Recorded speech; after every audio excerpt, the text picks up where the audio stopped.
Welcome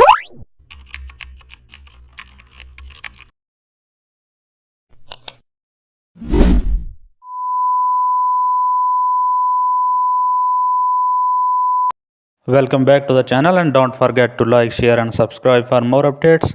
Today we are diving into an exciting tutorial how to create a web button in Adobe Photoshop. Open Adobe Photoshop and create a new document with a suitable size for your web button and set the resolution to 72 ppi and the color mode to RGB.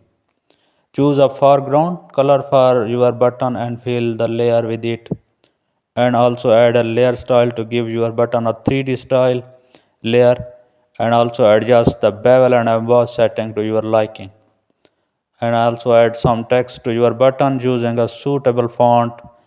Center the text horizontally and vertically on the button and add some effects to the text. Create a new layer